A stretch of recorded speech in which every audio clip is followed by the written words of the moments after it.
போன வீடியோவில் பூரிக்கு மாவு எப்படி தேய்க்கணுன்றதை பற்றி வீடியோ போட்டிருந்தேன்.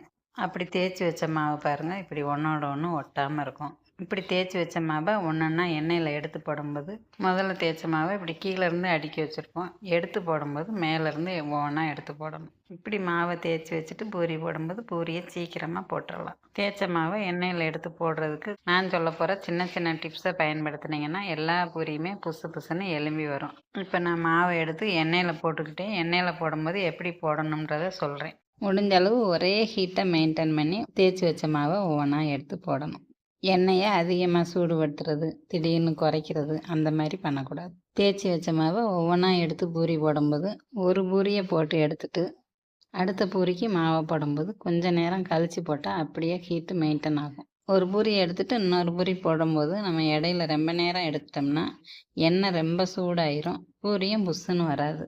ஒரு பூரிக்கும் இன்னொரு பூரிக்கும் இடையில குறைவான நேரத்தில் ஒவ்வொரு மாவாக எடுத்து போடும்போது எல்லா பூரியுமே நல்லா புஷ்ஷுன்னு எலும்பி வரும். இந்த வீடியோவை நான் லைவாக தான் எடுத்திருக்கேன். நீங்கள் பார்த்தீங்கன்னாலே தெரியும் நான் எவ்வளோ நேரம் எடுக்கிறேன்னு. நான் இப்போ பூரி செய்கிறதுக்கு எண்ணெய் எவ்வளோ ஊற்றிருக்கேன்னு பாருங்கள். இந்த அளவு ஊற்றினாலே போதும். அதிகமாக சட்டி நிறைய ஊற்றணும்னு தேவையில்லை. பூரி செய்கிறதுக்கு முதலாவது எண்ணெயை நல்லா சூடாக்கணும். முக்கியமாக கொதிக்க விடக்கூடாது.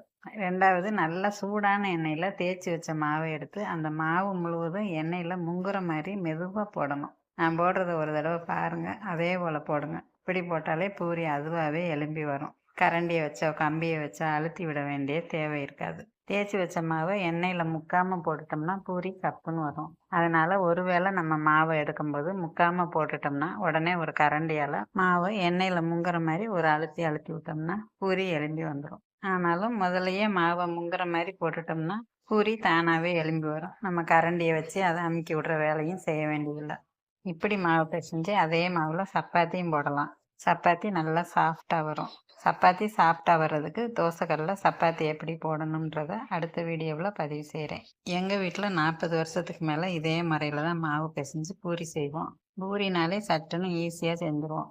இந்த வீடியோவை பார்க்குறவங்க இதே போல் மாவு பிசைஞ்சு தேய்ச்சி வச்சு ஒவ்வொன்றா எடுத்து எண்ணெயில் போட்டு பாருங்கள். தேய்ச்சி வச்சா எல்லா மாவுமே எண்ணெயில் போட்டு எடுக்கும்போது பூரி நல்லா புஷ்ஷுன்னு எலும்பி வரும். இந்த முறையில் பூரி செய்யும்போது ரொம்ப ஈஸியாக பூரி செஞ்சிடலாம். பிடிச்சிருந்தா என்னோட சேனலை சப்ஸ்கிரைப் செய்யுங்கள். உங்கள் உறவினர் நண்பர்களுடன் பகிர்ந்து கொள்ளுங்கள். நான் லைவாக தான் பூரி செய்கிறத தொடர்ந்து வீடியோ எடுத்துக்கிட்டு இருக்கேன். உங்களுக்கு பொறுமை இருந்தால் தொடர்ந்து பாருங்கள். நன்றி, வணக்கம்.